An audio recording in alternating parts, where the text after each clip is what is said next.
What's up, everybody? My name is Vincent. Welcome to Cryptolution, where we talk about everything under the moon in the crypto universe. Today is April 24th, the official 2-year anniversary for Dog.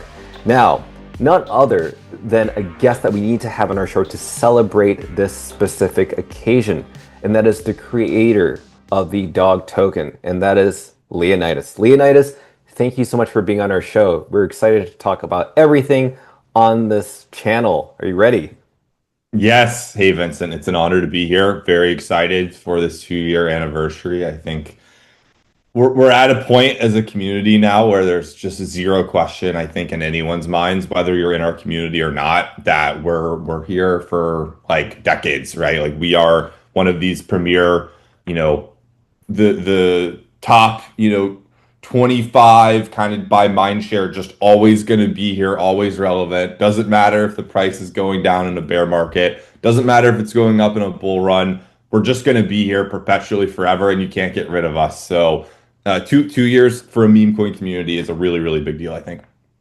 Yeah, absolutely. And I feel like 2 years for a meme coin is in this way still in kind of infancy stage, or like it's at least in its first phase.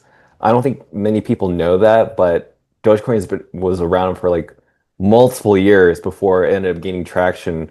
But Dog, yeah, on its 2-year milestone has really gained a lot of momentum, and we want to talk about that. So, Leonidas, when we look back on the past 2 years, Dog has had to be pretty much battle tested from all fronts. And we need to talk about this, right? So, over the past 2 years, since Bitcoin meme coins and runes have been kind of a new asset, it's a narrative challenge, right? Because recently we found out that Magic Eden, which is one of the stories that came out recently, sunsetted their runes marketplace, not just like Bitcoin native assets, but also Ethereum.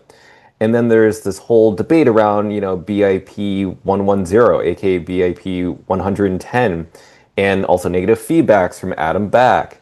Other people saying runes are dead. I mean, from all these different angles, from your perspective, what core factors have enabled Dog to be and remain resilient and continue to gain momentum despite all these things coming from all different angles?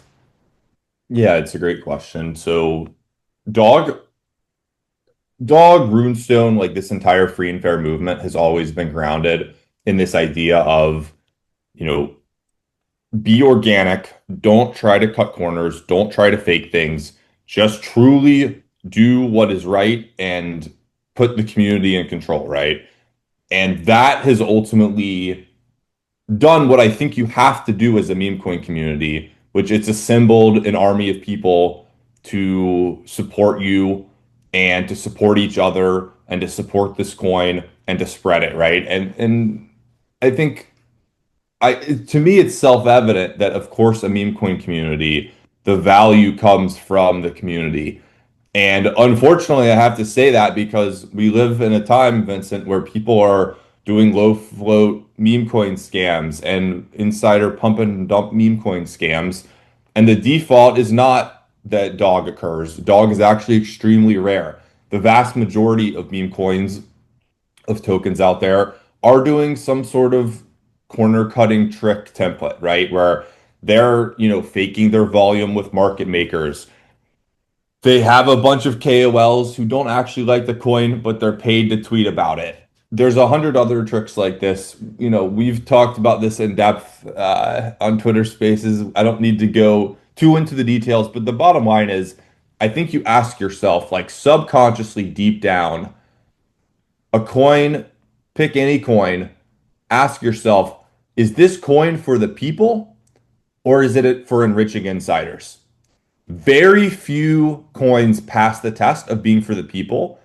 I think that's what makes Dog special because then flowing from that was everything we've done over the past 2 years. It's the airdrop where 100% of the supply is sent out to OG Bitcoiners and Ordinals community, right? You've got just so many principles that we have just stood so strong and upheld where it really was contrary to do that. And we did it because we have this underlying belief of organic, decentralized for the people free and fair that underpins everything that we do. And I think that's just extremely special and resonates with a lot of people, right? It's like if you do the right thing, you know, I think good things happen to good people if we continue to be transparent and honest and basically fight for retail, fight for the people, and Dog represents that. I just don't see a world how you don't succeed as a meme coin community when everybody else is getting rugged and scamming each other and basically trying to extract, and you're basically falling for like a marketing pitch type situation. So I'm very bullish on the longevity of Dog simply because you can't fake this stuff. You can't, go back in time and fix the way your meme coin was launched, right? Dog is, yeah, we're battle tested and we're going to continue to be tested. But as long as we stick to these underlying principles and we're not teaming up with, huge centralized exchanges like Binance and paying them millions of dollars to do a bunch of market manipulation and fake marketing, we're going to be great. We're going to be great. We're following the path of Bitcoin. And like you said, we're only 2 years in. To some people, that might seem like a long time, but to us, look, we're in this for the long run. It's taken Bitcoin, 17 years to get to where it is, and we're going to keep at this, and we're going to continue doing what's for the people. So for the people, I think is the answer I like. Mm. It's funny. When I look back, our last interview was on January 5th of 2025, which is kind of crazy.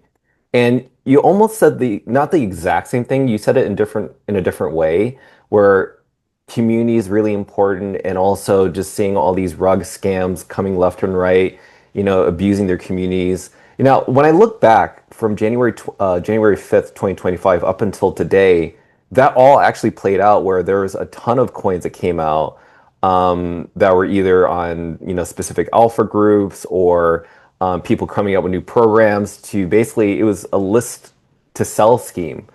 And when I see that happen over the past year, these people that were either skeptical of dog or wasn't sure if they should join dog, now today I see these people still with us because they saw what happened. And it was actually, back then these people, these community members weren't able to see it because it didn't happen as much. But over the past year, and I'm not going to name any names, but certain exchanges revealed that, they were pretty much doing that behind the scenes and they were being called out by prominent public figures within not just like the crypto industry, but also Wall Street. And so when you look back ever since January 5th of 2025 and seeing your community show up, not just, showing up on X every day, but to, whenever it comes to campaigning for voting for something or just showing up, what is your reaction to the dog army, like literally showing up 100% on X radar and just the engagement and mentions of dog still continuing to dominate on the social media platforms such as X? What's your reaction to that? Yeah, so I think it's really easy to show up on green days. I've said this before, but it's like so true. The measure of your community is not does it show up on green days. Literally every coin that's pumped and is going up has a bunch of people show up on X and tweet and they're on Twitter Spaces when it's just going up, up, up, up. You really see if a community has what it takes to survive long term or not when the price is going down, right? We have entered this clear bear market. Look at basically all meme coins, they're all down 90% plus. And you look and say, okay, which communities are here and still showing up and which aren't? And like that's ultimately the backstop for the value of a meme coin. And all the little tricks that got played during the bull run don't matter. They evaporate, right? Like I'll throw Pippin under the bus here. Pippin is a coin that's a low float insider scam that was like basically pumped artificially to like $800 million, right? It's now dropped down to 26 million. It appears that lovely exchange that we're not mentioning, associated with it, right? It's like uh, that community has literally no one tweeting about it. It was $800 million just like a month or two ago.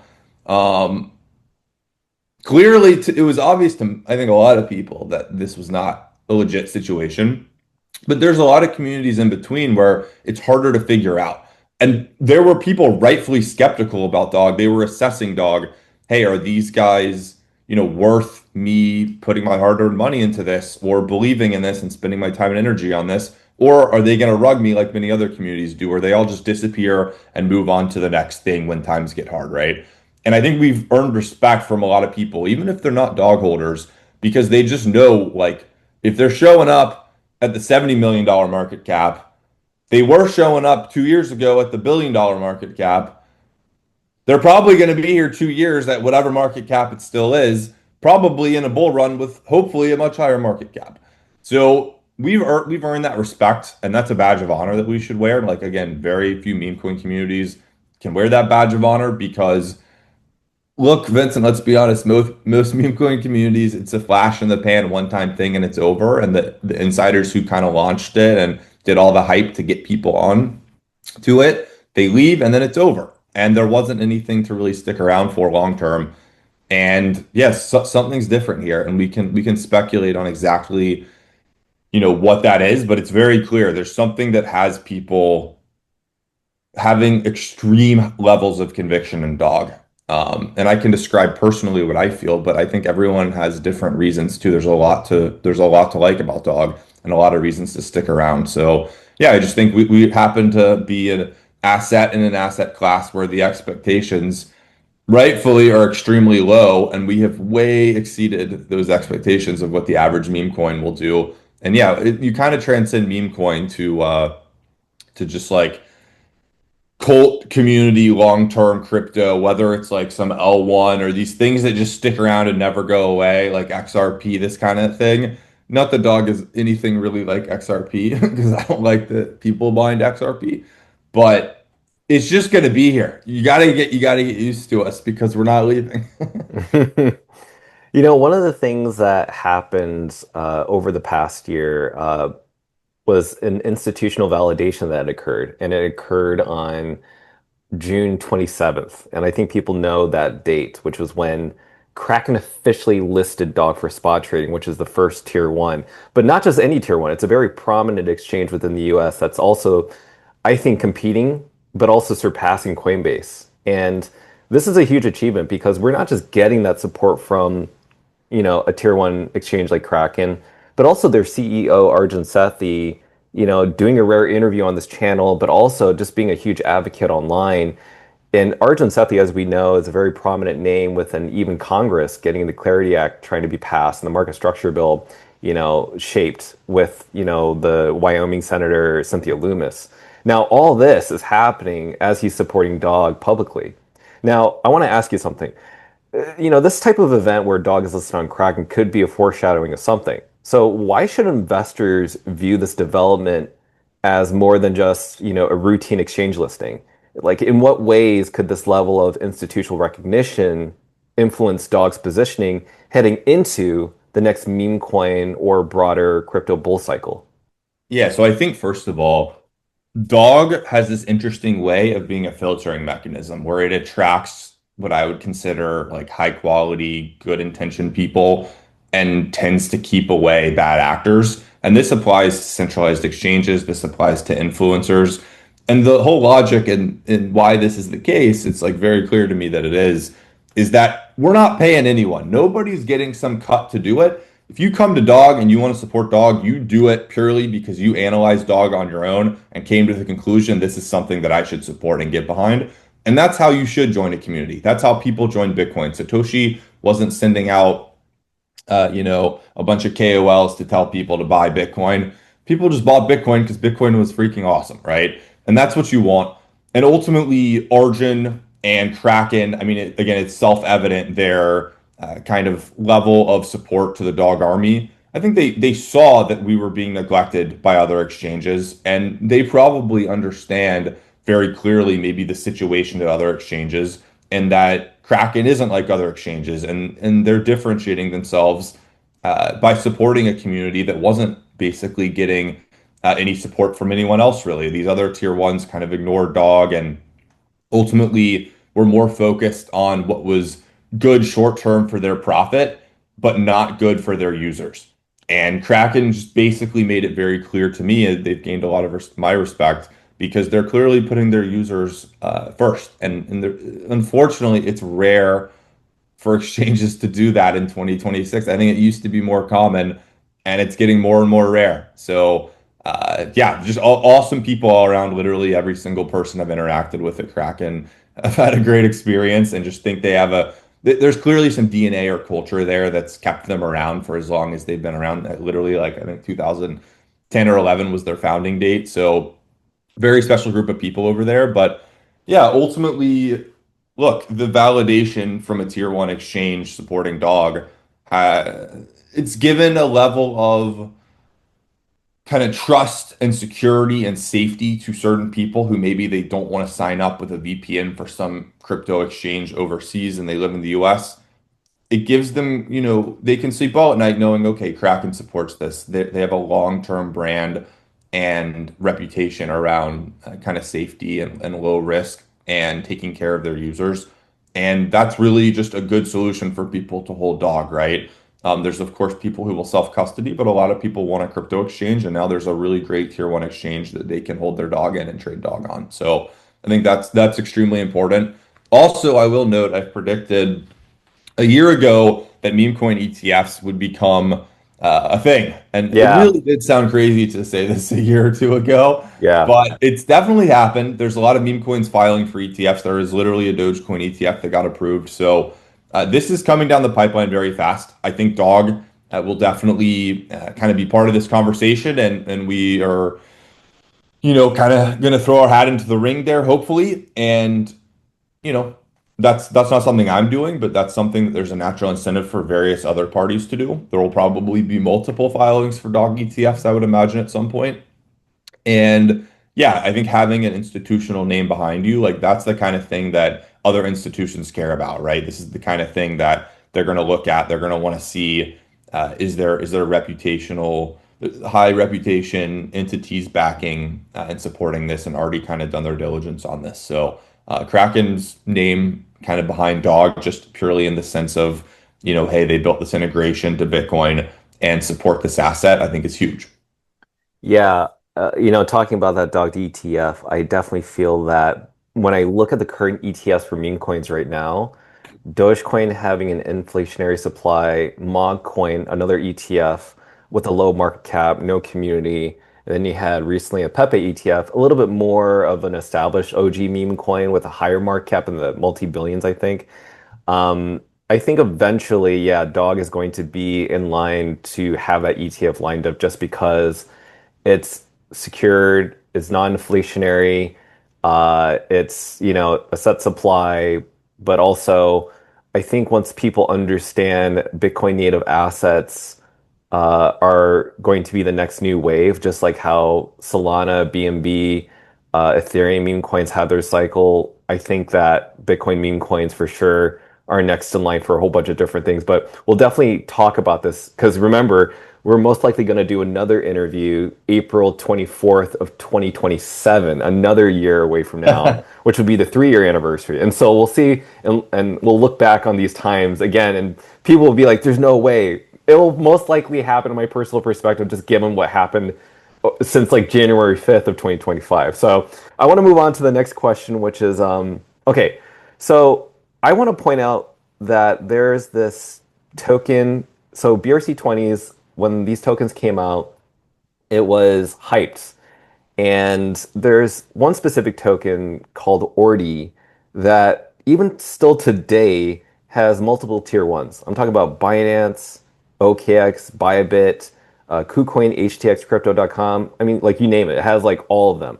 Yet the market cap right now is 52 million. Dog only has one prominent tier one centralized exchange, that's Kraken. But Dog has a 70 million market cap or higher at the time of this recording. It could change by the time I post it since this interview has been pre-recorded. Now, given that insight, I want to talk about the future of tier one listings. Just given how Dog has emerged as now the leading Bitcoin native meme coin and, by market capitalization, based on your perspective, what plausible scenarios or catalysts could you imagine accelerate the next wave of major exchanges like tier ones listing Dog for spot trading? Yeah, so I think a huge part of this is I do think the market needs to recover a little bit, just the asset class of meme coins and crypto as a whole. And like we'll see, right? Like a lot of people consider us to be in a bear market. They say the cycle's over. I think there is a strong narrative that possibly we've just been suppressed due to a couple various factors, and the cycle is not truly just like this capitulation for the next 2 years. Nothing happens. It's down only. I'm actually bullish. I think there's a decent chance that the rest of this year might be a little bit more interesting and that hopefully we bottom. But again, we will see. I do not have a crystal ball to predict these sort of things. But I do think just like, again, every meme coin literally is down, 90, 95%, right? Like it's a kind of tough spot. And listings usually happen on the upswings, not on the downswings in crypto, right? So, we need to bottom, we need to go on an upswing. And when that happens, yeah, I think there's uh, basically a bunch of exchanges that Dog still needs to get listed on, which is bullish because that's a good thing. It means we actually haven't tapped in, and not enough people can access Dog, which means uh, basically there's a lot of upside. Versus there's meme coins that are a little bit more mature from an infrastructure perspective with those listings that don't have many catalysts remaining. They've literally got all their listings, right? So it's like, what's next? So I think literally every listing is a huge deal. Every tier one exchange that lists Dog is a huge deal. I don't care about the tweets about it and the big announcement. That's all fun. I care that we have, 10, 20, 30, 40, 100 million new people who can go click a button and buy Dog. And I think if they have the access, they'll do it. So, yeah, I would say we have to, have meme coins as an asset class bottom out and go up. And if people are curious about this, you can just go to CoinMarketCap, okay, and then go to the meme section. So it's coinmarketcap.com/view/memes. I would do it on your computer. And then you can see an aggregate of all-time meme coin market cap. And there's a chart, and you can just kind of see we've basically been going down for a while here. And that needs to bottom and start going up again. When that happens, I'm just very excited for Dog because we will then have fully gone through one sort of bull bear type cycle situation. And we will now be one of these OG memes that the market's going to evaluate very, very differently than these new memes where they're kind of scared that people aren't going to show up and keep talking about it a week later. So I'm very interested to see how Dog performs in that environment. I think psychologically it'll uh, be huge that we have been this meme coin community that survived, multiple cycles, right? So that's a huge part of it. But also, look, I mean, look, there's so many things, Vincent. I mean, a single big, KOL from Solana or, somewhere, basically, maybe it's a huge YouTuber, I don't know. But a single influential person kind of realizing, wow, I'm tired of getting rugged and promoting scams, and they find Dog the way we all have, and they start just posting about it. I mean, I really think again, people have forgotten what it was like for like that first year of Dog, right? It's like we can bring back the green candles, guys, and anything is possible in a world where we're bringing back the green candles. I think Dog has the real stuff. We've got the real community, and it's not like this with red candles all the time. Like the meme coin market will bottom, the meme coin market will start to go up again. And then I think that kind of creates a foundation for just a lot of excitement. And like I have really fond memories of that first, 2024 period of Dog where just like really, really crazy stuff. And maybe not the things that I say, what it is? It's like I'm more proud of the Dog Army now than I was then, like I said, because people are actually showing up and I can see through who's real and who's not, like who actually is here for the long term and has conviction or who was just here for the price. But look, I think yeah, like little things like we get a huge KOL on board. There's an ETF. Uh, so many things can happen. We have, even just one more or two more tier one exchange listings. These are all huge, huge momentum drivers. And again, we just have to have the sort of foundation or environment suitable for that. But when that happens, like I think it's going to be like that 2024 year, but hopefully at a larger scale. And just every day there's like, infinite things to tweet about. And, bull runs are fun. Bear markets are that they can be a little bit challenging, but you just hold on and survive. And I think we're doing an incredibly good job of that. So I'm excited for inevitably in the future when there's green candles for meme coins again. I'm excited to see, I think Dog will be able to, stand up and fight against the best meme coins in the world. Yeah, absolutely agreed. And I do want to remind people that are listening that what I've noticed in the history of just Bitcoin, when you talk about Bitcoin, you're talking about also crypto, is that the bear markets are actually longer than the bull markets. And so we've been in one of the longest elongated business cycles and also bear markets for Bitcoin and altcoins that people forget that there's always a bull cycle that happens in crypto, and not just crypto, like the stock market, real assets. It all has cycles, and so we're just currently in that, extended business cycle slash bear market with crypto, and people should definitely keep that in mind. Um, so the next question I want to talk about is, I think something that is pretty amazing that has surfaced with just on-chain data, and that is regarding the rune's presence on top of the Bitcoin network and its contribution.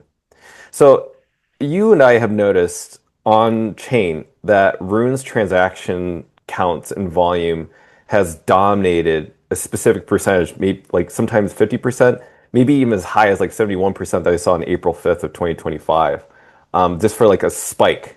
Now, based on this activity of Rune's transactions on top of the Bitcoin network, how do you interpret the long-term significance of Rune's contributions to Bitcoin, and what might it foreshadow regarding the evolving role of runes in general? Yeah, this is a fascinating trend to watch. I think dominating is a correct term. Runes are literally dominating the Bitcoin network. I'm just looking like over the past week, Runes accounted for over half of all Bitcoin transactions. This is not a fluke thing on one day where there's some, mint happening. Like this is consistently, I'd have to run the math, but it looks like I'm looking at it right now over the past month. Runes have been over half of all Bitcoin transactions for the entire month, which is crazy, right? Like the narrative you'll see uh, among a lot of Bitcoin maxis and the BIP 110 Bitcoin Knots people is that this is a bad thing. I think it's the best thing ever. Like the fact that people are using Bitcoin, the block space is kind of having a diversity of activity. This is incredibly healthy for your blockchain network. I think it's very weird. Bitcoin is unique in that it is literally the only blockchain community that has a community where people are against you doing transactions on the blockchain. Okay. It's a very odd situation that we're in. I think it's very bullish for runes. I think the implications are just broad and positive for Bitcoin, though. I think at the end of the day, uh, Bitcoin to thrive and ultimately be a strong, secure network long term, you want that block space to be incredibly valuable. Bitcoin should be the most valuable block space by far. It should have the highest fee revenue of any blockchain by far. I can't believe I have to even make this argument. It's what it should be today. We obviously have a lot of work to do, but yeah, it's really interesting to basically see even in a bear market, Rune's transactions at such a high rate. And yeah, I mean, all I'll say to the BIP 110 people is, good luck.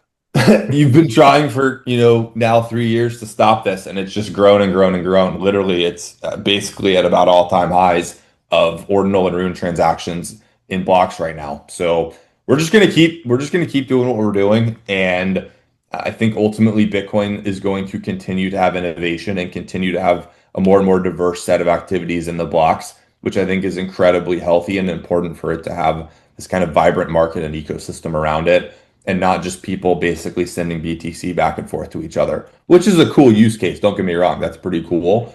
But ultimately, we should also have 1,000 other use cases. And I think Dog is kind of the early canary in the coal mine situation, although maybe that's not the best term to use. Dog is the kind of proof point that there's something here, there's something real. People are trading Dog, people are, minting runes on chain. I think there's going to be a lot more of that kind of activity in the future, and I'm excited to see, what people build and what that activity ultimately becomes. I think it's important for the future of Bitcoin that we ultimately have people using Bitcoin.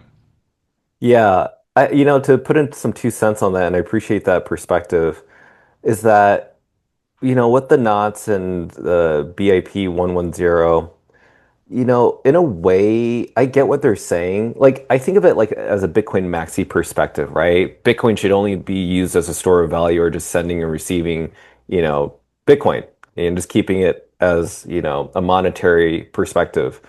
At the same time, though, they're putting more awareness, and I don't know if they know this, but they are marketing more awareness around runes and ordinals. And unfortunately, like the people who knew nothing about what's going on in Bitcoin are now curious, like, what are these people talking about? And I notice that every single time they talk about it, they get people to look into runes and ordinals, and then those people end up sticking around because they find out again it's the orange pill, but instead of just into Bitcoin as a monetary thing, it's now like, oh, it can also be a store of value, and then on the side to keep the network active and secure and decentralized and incentivize miners by having runes and ordinals as a blockchain, because that's what it is. It is a blockchain by itself. I mean, would you agree on that perspective that, you know, Bitcoin can be a store of value and still have these, this blockchain native assets that support the network, like ordinals and runes? Yeah, totally. I mean, this whole thing is sort of just people wanting to get upset about something. The reality is Bitcoin's block space. It doesn't care what's happening in it, right? You pay for the block space to do whatever you want. It doesn't matter that I'm choosing to, you know, do a PSPT swap of dog and someone else is choosing to, pay to send transfer their BTC to someone else, right? Like ultimately, you don't really care what the other people are doing. You really should only care about what you're doing. And you can go on Bitcoin right now and for like 2 pennies send Bitcoin to someone else. I don't know what these people are complaining about. I literally think it's just a group of people that are trying to get upset on the internet about something.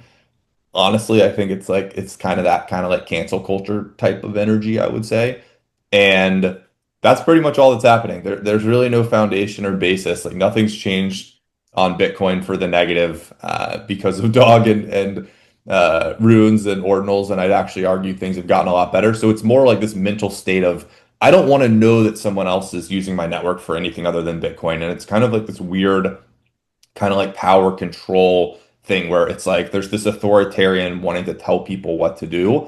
And I think that's like very anti-Bitcoin. And I think it's very pro-Bitcoin and kind of in line with the original vision of Bitcoin and the ethos of Bitcoin to basically be cypherpunk and do whatever the hell you want on the network. So yeah, you can't really like it's like saying I hate the world and I hate everything because there's one person 8,000 miles away that just did something bad. And it's like, you know what? You ultimately can't control what every other person does. And you can control yourself and the impact you have on your community and the people around you. And that's what you should focus on.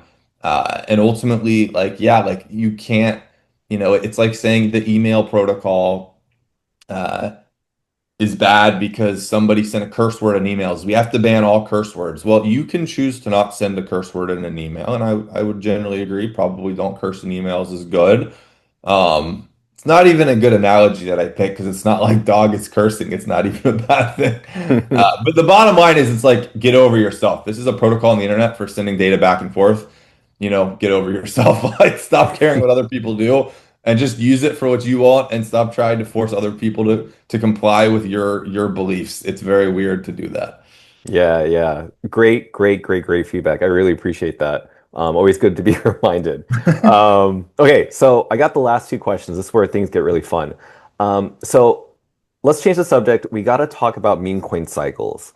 So, Leonidas, you've been here in the crypto space for quite a while, and I guarantee you have seen the different meme coin cycles on first on Ethereum, then on Solana, then on BNB.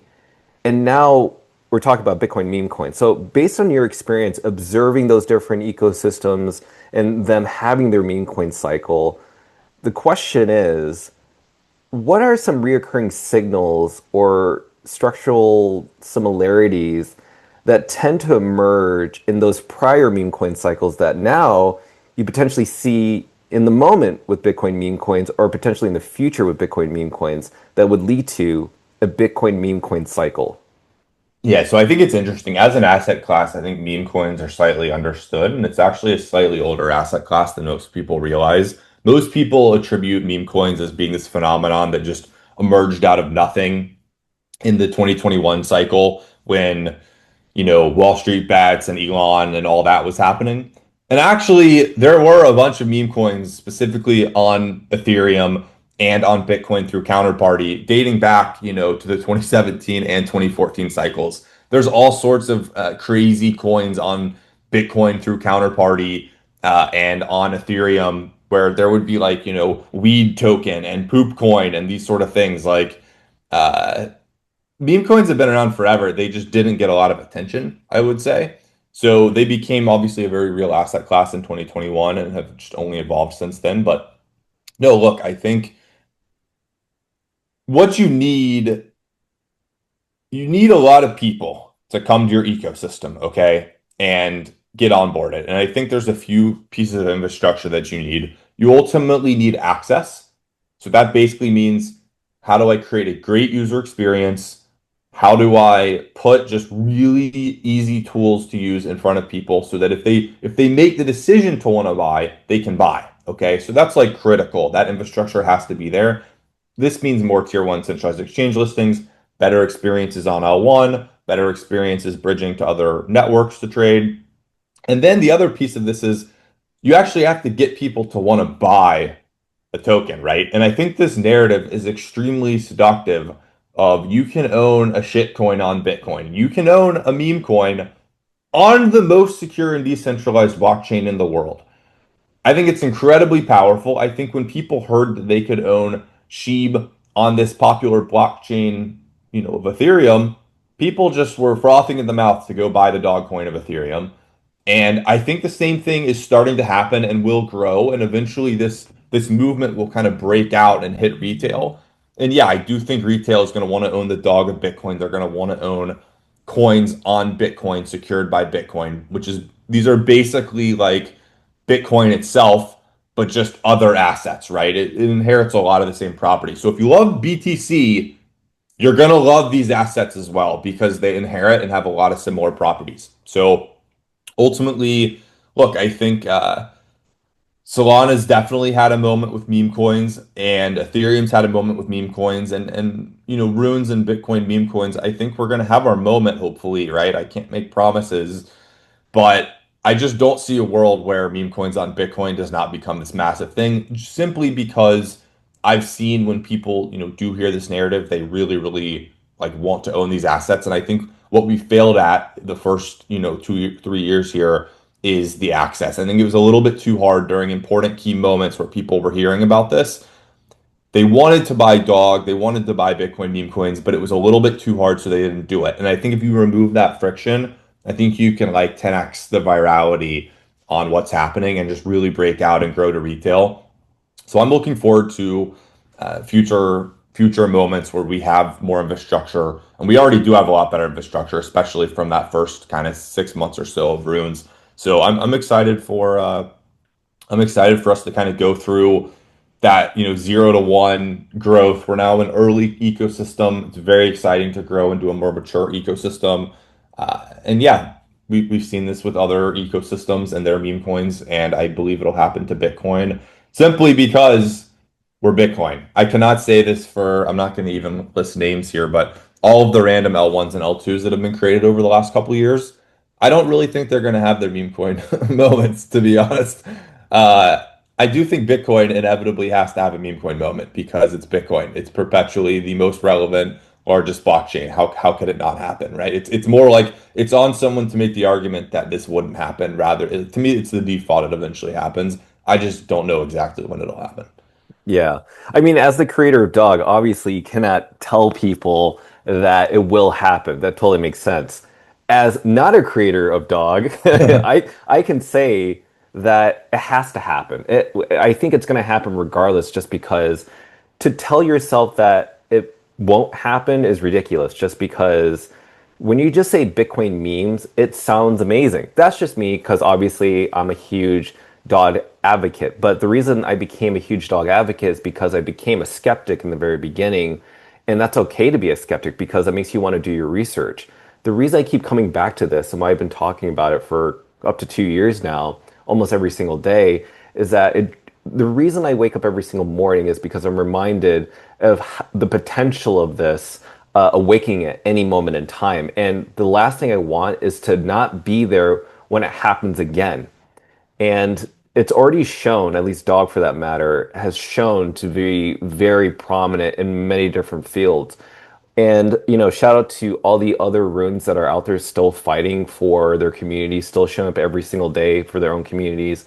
They're doing great too. And again, what we didn't have back then was that Kraken listing because Kraken listed not just dog, but we have Mim, Pups, Lobo, Billy, and that friction has been removed where you can just buy under a single click, swapping over 400 different cryptocurrencies instantly without having to buy lots or bulk orders. I can't believe I'm saying this because that's how much has changed in just a year.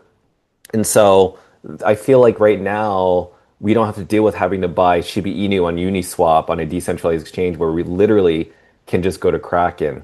So yeah, I just want to put that out there in case anybody's listening. So I want to move on to the very last question, which I think is actually cool.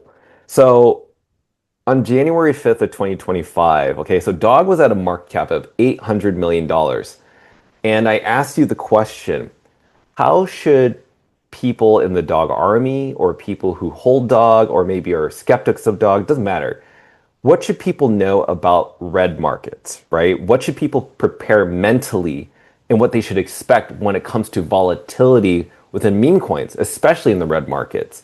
And the knowledge that you had shared during that interview was so insightful because, yes, we could not control that the meme coin cycle after December 2024, when Trump came out with his token, was kind of the very first stage of the whole meme coin and altcoin cycle dropping slowly, like a slow drag. Like almost most altcoins drop 50% and higher, meme coins especially over 90% along with AI coins. I mean, it's crazy, right? Now, this is the time where it's completely different because now it's April 14th. We're not at a 800 million market cap. We're roughly around 70 million market cap, give or take, based on this pre-recorded interview. So now the question is, now that we're in these record-breaking extreme fear levels, what guidance would you give and offer investors positioning themselves for a potential upside during periods ahead for green days? Yeah, so I think I'll give the opposite advice that I gave on January 5th, 2025, which is if you've made it to now, you understand red days. You understand kind of bear market energy. You understand what it's like when the price is going down and that volatility, the negative side of volatility. So you understand all of that. You're already an expert in that. You probably watch this every day for a year, right? You understand things go up, things go down. It's kind of the natural state of markets. These things, these bear markets in crypto are so incredibly brutal. They're literally designed to psychologically torment enough people such that enough people quit, enough people sell that the market can go up again. It literally won't go up again until it has psychologically given so many people PTSD and scared them and created fear. Like it will not go up again until people are shaken out. It has to shake out a lot of people and then we can go up again. That is like basically the metric. So it's really good at it. And I mean, compare this to every other asset class, Vincent. It's like, I mean, it makes these 2008 type situations like truly 2008 was horrible. And there's a lot of capital and it impacted a lot of people. But it is nothing compared to the corrections that we see in meme coins and crypto. Like if 2008 was everything down, 95%, I mean, there might not be a United States, okay? Like this is like really it's insane the volatility in crypto. It just is. So I want to call out and like I think people should be conscious that yeah, like these pullbacks, these bear markets are pretty crazy how much it pulls back, okay? But, and this is the advice I want to give, you've already gotten here. You know that, okay? Don't let this become your new norm. Don't trick yourself into believing that this is what it's going to be like forever. Because this is what screws people up. This is what gets people to sell their Bitcoin who held on, through the whole 2017 bull run, and they kept holding, and then it crashes, and then in the middle of 2018 or 2019, they're just done with it. They think it's over and they sell, right? And what I want to leave people with is remember, like, greener days are ahead for crypto. Crypto is not dead forever. Crypto naturally goes through these cycles, okay? It is part of human psychology, it is part of market psychology. The market is doing its job right now really well to shake people out. Just don't let it shake you out. HODL. HODL is the Bitcoin term for what to do. It's the advice that Bitcoiners have been giving each other for, many, many years. And all I can say is, yeah, go, take some time. If logging onto X and talking about dog is giving you anxiety, if seeing charts go down every day is hard on you, I actually think it's a very reasonable thing to do, to go on a vacation and check out for a while and then come back. But the name of the game that the market's trying to do is it's trying to get you to sell your dog. And your job is to hodl your dog, hodl your Bitcoin, hodl the assets that you believe in the most. And remember, this is not the end of crypto. Crypto has an extremely bright and exciting future as a technology. And, hopefully dog will be a part of that. Pick coins that you believe will be around when that bright future happens. And that's why I think a lot of people choose dog. So don't let yourself get tricked into kind of bear market vibes. This too shall end. We will emerge from this stronger, and it'll be really exciting when that happens. So my goal is to clip exactly what you just said later. And I can't wait because I want people to look back at what you just said on April 24th of 2026 and say, holy moly, that just happened. I should have listened, or I'm glad I listened. Because knowledge is power, and you did a really great job of preparing people mentally for what was to come throughout 2025, even to Q1, almost Q2 2026. And so, yeah, whatever happens this year, we're ready for it, and we look forward to being another year in this journey. Again, 2 years is like really nothing. I can't. A lot of people have been saying to me that it just went by so fast that they can't believe that it's been 2 years. That's how fast this space moves. And so, yeah, volatility is part of the meme coin game. As much as things go down, things could definitely go very much higher. And that's just how meme coins are. That's the DNA. And that's the nook and cranny of it. So, with that said, this interview has concluded. Again, happy 2 year anniversary to Dog, but also happy 2 year anniversary to Leonidas. You've created something that has been one of the most enjoyable experiences for me and many other people. And if anything, it's one of the only things that gives me hope in crypto during times where it almost feels like the 99% are leaving and it feels like it's the end of the world. But Dog, just like Bitcoin, I can always go back to it and say, you know what? No matter what happens in this space, I can always go back to these two assets because no matter what, they're not going anywhere, and neither is their community. And it actually shows. So, just want to wish you a happy 2 year anniversary, Leonidas. It's been an exhilarating ride, and I cannot wait for the next 3 year anniversary happening on April 25th of 2027. Likewise, Vincent. Dog would literally not be the same without you. You've been just an incredible force. The fact that one person can have such an impact, showing up to a community, doing your diligence, and yeah, basically, it's hard to even imagine Dog without you, dude. It's like I kind of consider you like a creator yourself in a sort of way. It's really awesome to just be in a community with people as great as yourself and convicted as yourself. And yeah, guys, clip this in the future when Dog has an insanely high market cap and you're coming back and listening to my voice and Vincent's voice talk about Dog in the depths of a bear market. It's $70 million market cap. Clip this, repost it, hodl your dog, believe in Dog. We're not going anywhere. Boom. Words of wisdom from Leonidas himself. Thank you, Leonidas. I want to thank everybody for tuning into the show. Happy 2 year anniversary to the Dog Army. We got another year ahead and exciting things to come.